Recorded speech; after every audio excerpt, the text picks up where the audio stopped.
All right, perfect. Do you want to Yes, say some introduction remarks? yes, Or I would like, yeah, I would like to briefly introduce you. So, hello everyone. So today we are happy to welcome Mr. Urs Unkauf as our guest lecturer. Mr. Urs Unkauf is advisor for diplomacy at the Federal Association for Economic Development and Foreign Trade, Global Economic Network in Berlin, Germany. Mr. Unkauf is a historian and sociologist with a focus on foreign policy with a local focus on Caspian region, Central Asia and Eastern Europe by academic background.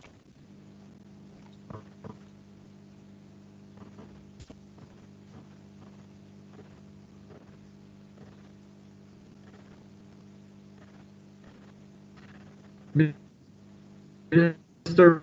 Unkauf has participated in different academic exchange with Mr. Unkauf, can you hear me? yes, now I can hear you. Perfect. So the floor is yours. I'm going to share the map you provided me on screen so you can start your presentation. All right, thank you very much, dear Elmer Badalov.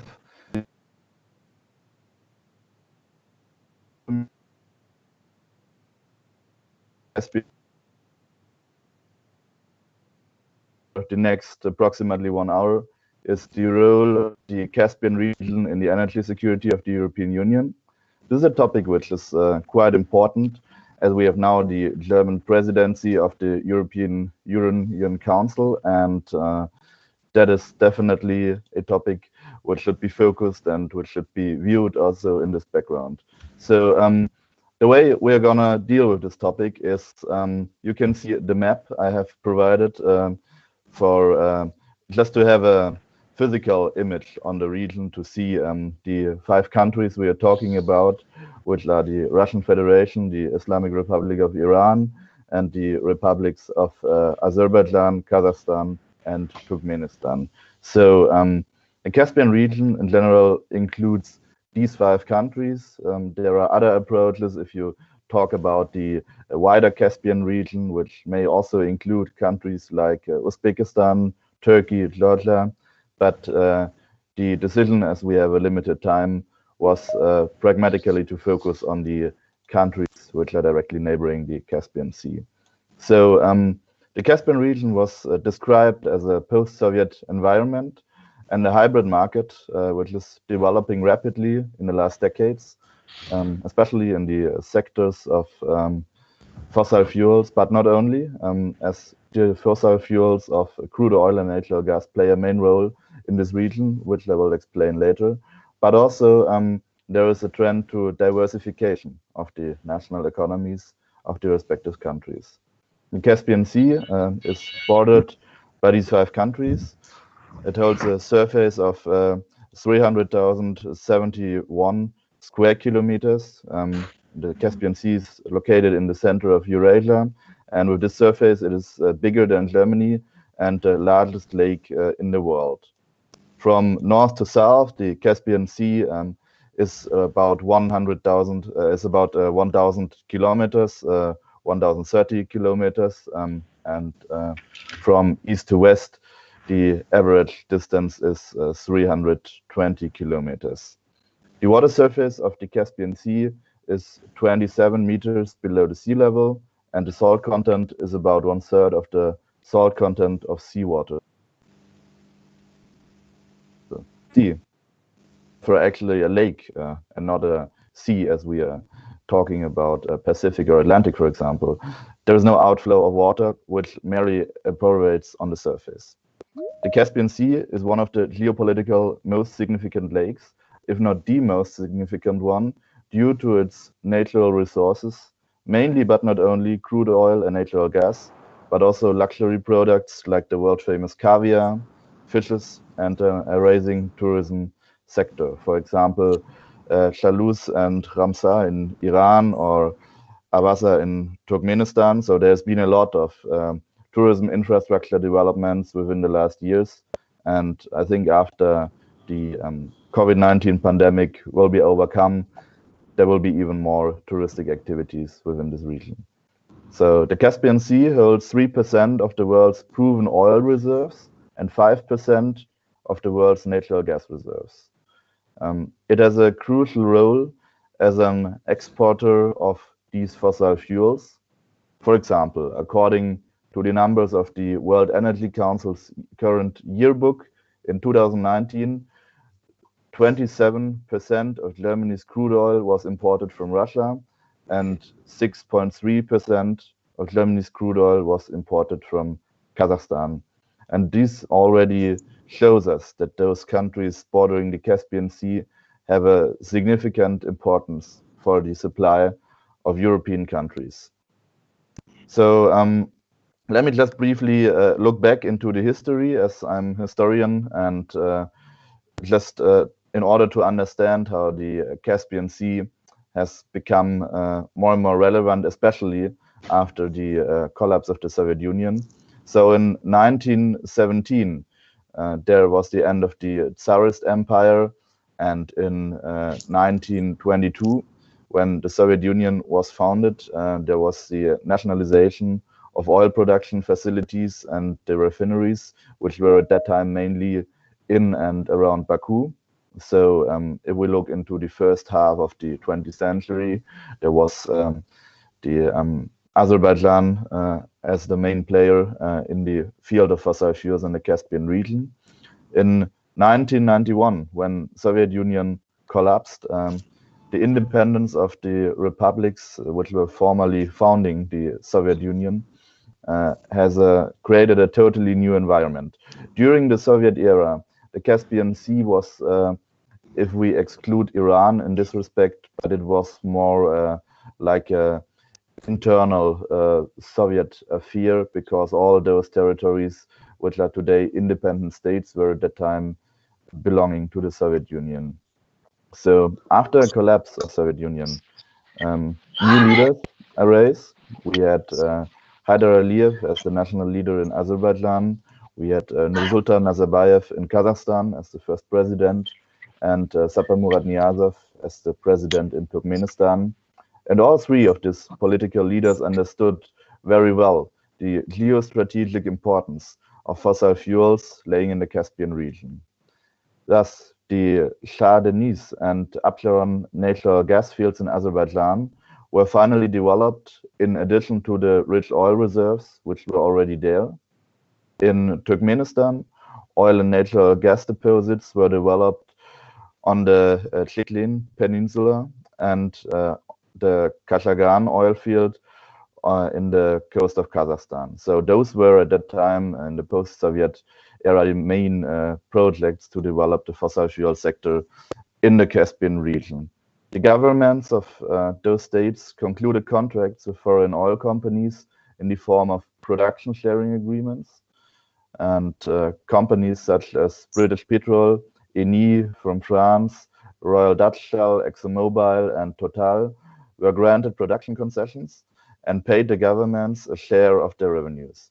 So this was the deal, and this had the consequence that the bordering states of the Caspian Sea turned into rentier economies with a low degree of diversification and a high degree of dependence on prices on the global energy markets.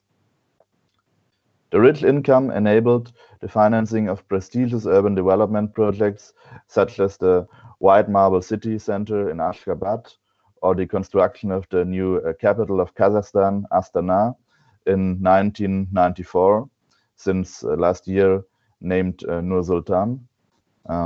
Also in 1994, British Petrol signed a contract of the century. It was a very important contract to develop the Azeri-Chirag-Gunashi oil fields 100 kilometers off the coast of Azerbaijan. And that was a kind of turning point. At that time, the United States have also become active in the region, supporting the construction of the Baku-Tbilisi-Ceyhan pipeline, which started operating in 2006 and runs through the three states, which are the allies of US in the region, namely Azerbaijan, Georgia, and Turkey. Turkey also as a NATO member. Russia lost its de facto monopoly on the transport of crude oil to the West, and as a result, Russia modernized its naval forces stationed at the Caspian Sea. In 2018, there was another milestone in this development. The presidents of the 5 bordering states signed the Convention on the Legal Status of the Caspian Sea in the Kazakh port of Aktau.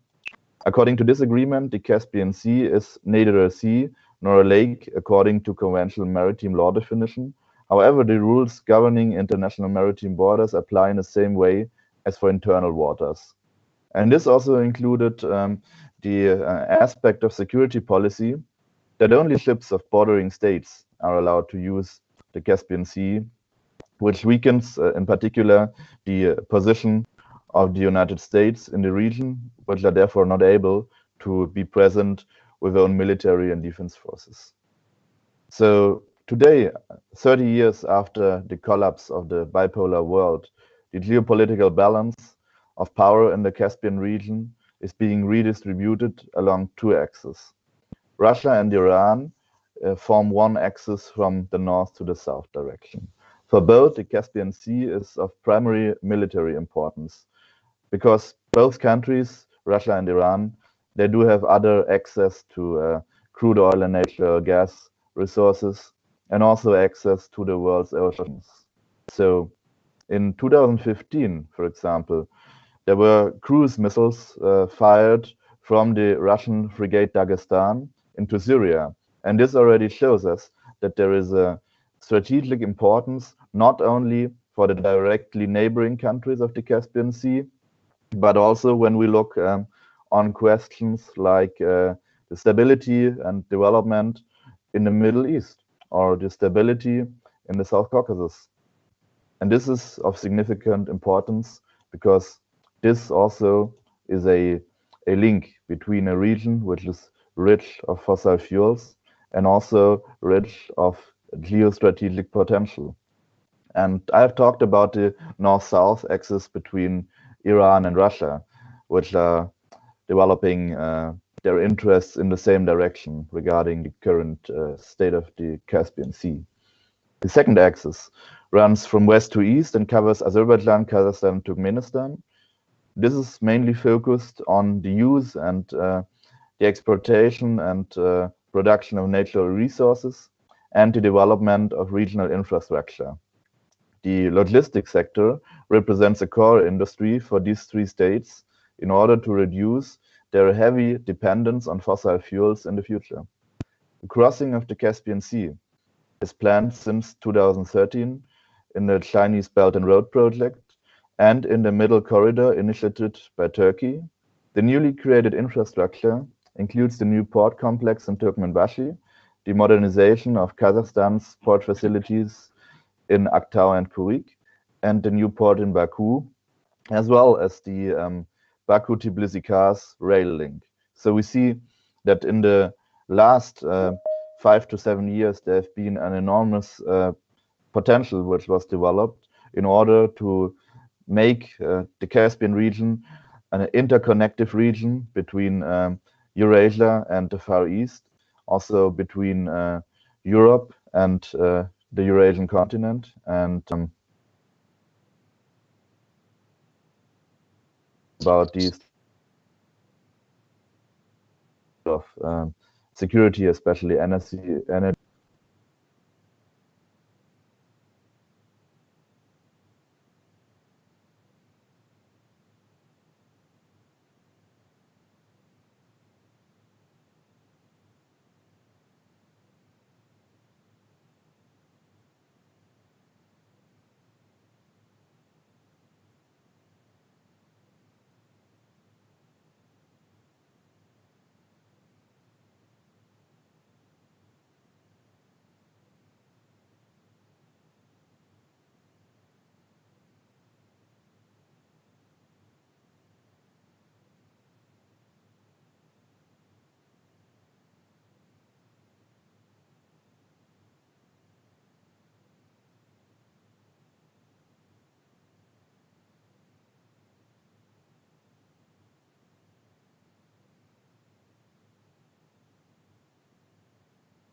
So can you hear me now again?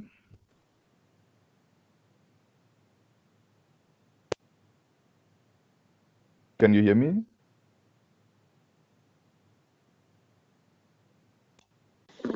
Yes, we can. Perfect. So sorry for that. There was a small technical issue. So let me just summarize what I've said on European perspective on the Caspian region. So the main problem is that we have a lack of strategic approach in accessing, defining, and defending our interests. We have a lack in combining our strategies according to different sectors of countries, such as civil society, which I've mentioned, and many of European programs are focusing on civil society. And from my perspective, there's a mistake that we assume that our concept, that our understanding of what civil society is applicable to countries like Iran, like Russia, etc. And I think that is not according to the historic evolution on how those countries became what they are now.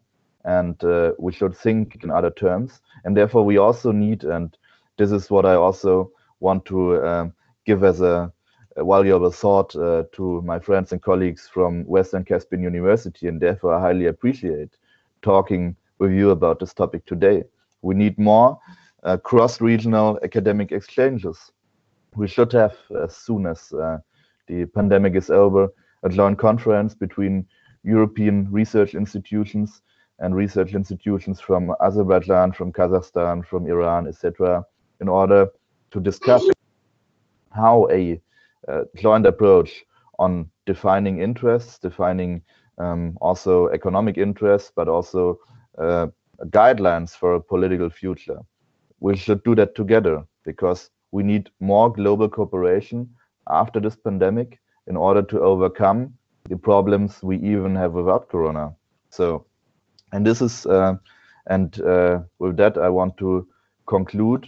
European Union needs a Caspian strategy that could have been an element of Germany's presidency of the Council of the European Union, which will last until the end of this year.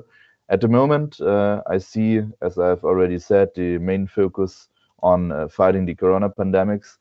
But yeah, I'm hopeful and looking forward to the future that there will be different approaches also in on the multilateral level, including also scientists from Afghanistan, from China, which are linked to the region. We need enhanced academic exchange in order to understand what our interests are, where we have common interests, where we have different interests, and how we can develop cooperations and forms of collaboration, which are at best situation for a win-win. So I want to thank you very much for listening, and I will be happy to answer your questions on the topic and look very forward to our interaction. Thank you very much.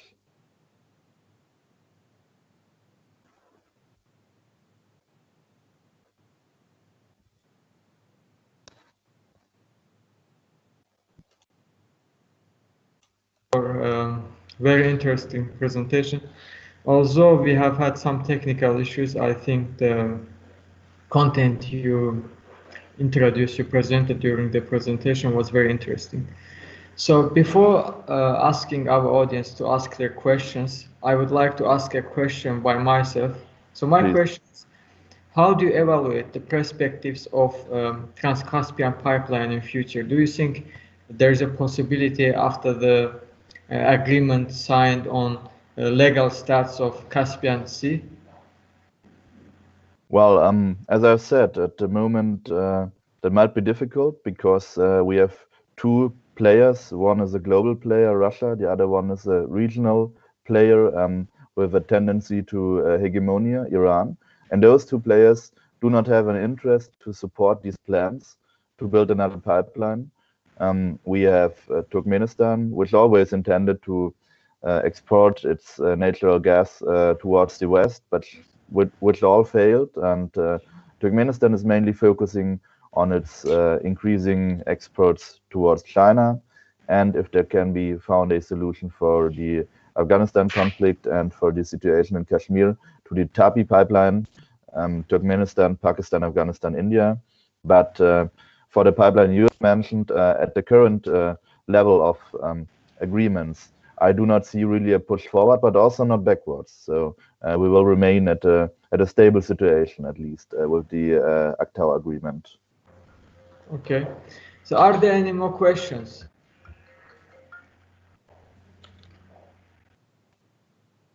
Please don't hesitate to ask questions if you have any. So maybe they are still thinking. So I will ask another question, Mr. Unkauf. So as you know, Azerbaijan is currently constructing Trans-Adriatic transmit EU energy market.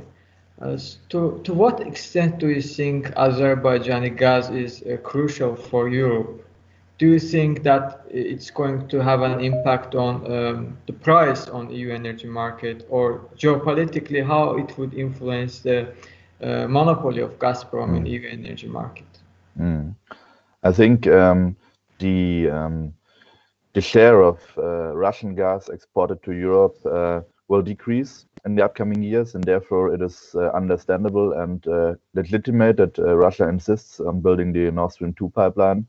On the other hand, Azerbaijan has the potential to develop itself as a strong market position as a supplier of gas on a reasonable price. The Azerbaijani gas is definitely compatible with the liquefied natural gas, even with the one we are already exporting in Germany from Qatar, and the US liquefied natural gas, which is intended especially by our European Union member states, Poland, Lithuania, by ship from the US to Europe, but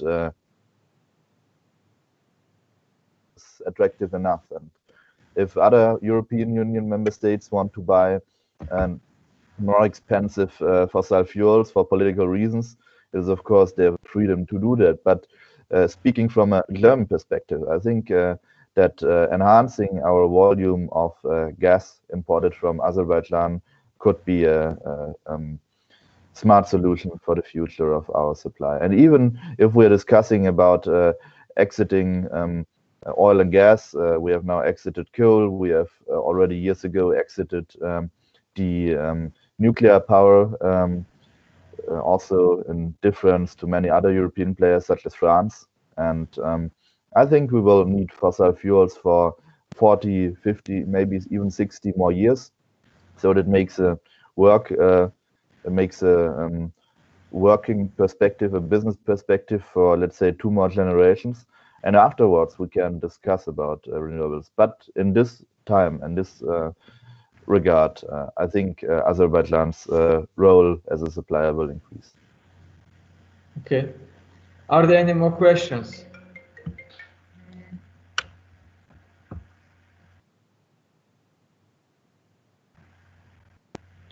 I think, you know, some of our listeners left the meeting while there was a technical issue. So now we have only 20-25 participants, unfortunately. So before concluding our meeting, I just want to seek your opinion on another issue which I think is crucial for energy security of Europe. So how do you think the climate policies in Caspian region may affect energy cooperation between European Union and Azerbaijan, or maybe Caspian region? As you know, climate policies are not priority now for Caspian region countries, but as we see, Brussels through different networks, through different agreements, are trying to encourage those countries to implement like strict climate policy rules in order to decrease CO2 emissions and things like that. So what is your opinion on that?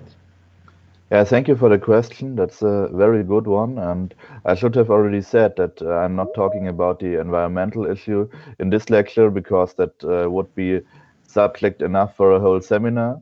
But just a few remarks on that. For European Union and its member states, it is crucial that sustainability and renewable energies are in the focus of cooperation and prospective cooperation projects, contracts, however.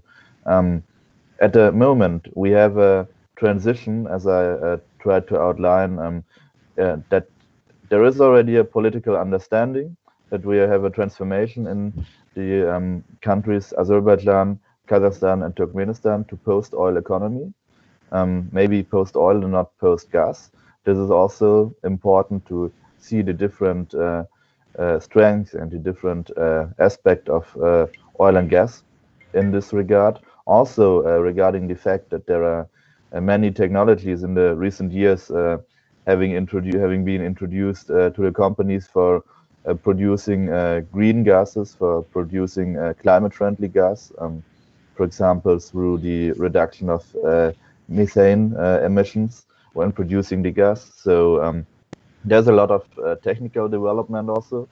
And I think if we take into account the further constant need of European Union, and there should be a balance between fossil fuels and renewables. But in a long-term perspective, the renewable sector will be put into a focus, at least from European perspective. And then, of course, the countries in the region, in the Caspian region, they're forced to react to this priority setting. Okay, thank you very much, Mr. Unkauf, for a very interesting presentation. And once again, we are grateful to you for accepting our offer to deliver a webinar for our students. I think there's a question. Can you hear me? Yes. Azerbaijan's role in Europe's energy security is growing. Can you agree this? Could you repeat, please? Azerbaijan's role in Europe's energy security is growing day by day. How do you think? I would agree. I would agree. Thank you for the question. I would agree with that because, as I've said, diversification is one of the main issues of European Union energy security approach. And as we have currently very delicate and very difficult relations with Russia due to different approaches in the global COVID-19 pandemic, due to the situation in Belarus, and also due to the case, mostly due to the case of Mr. Navalny, who is fortunately getting better and better every day. But it is very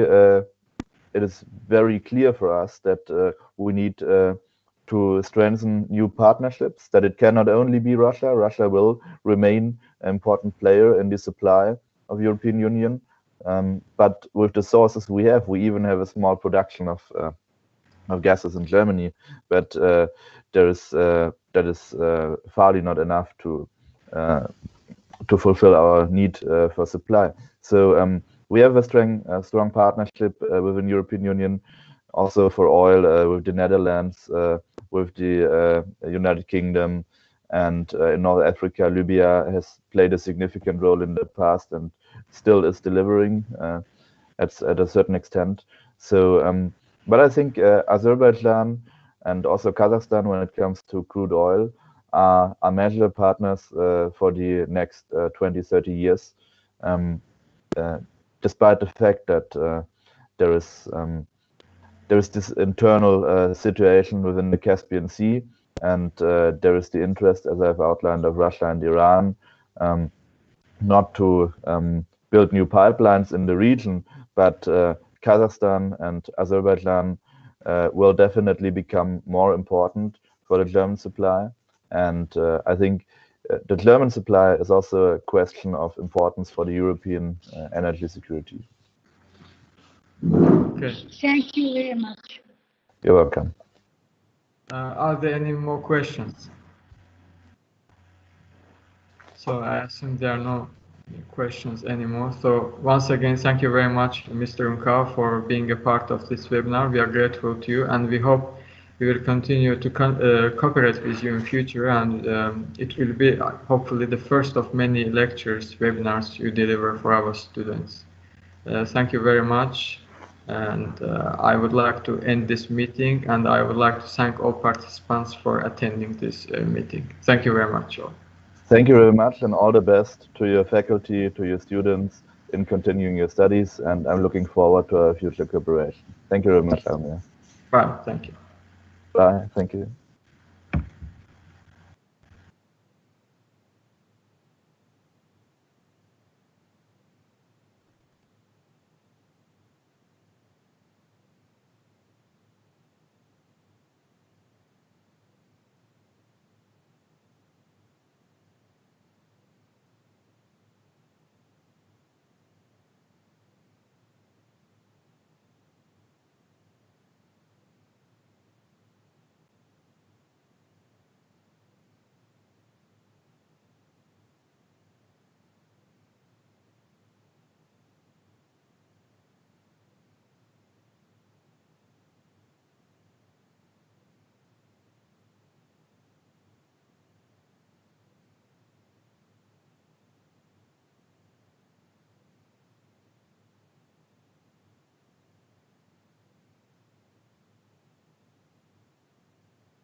you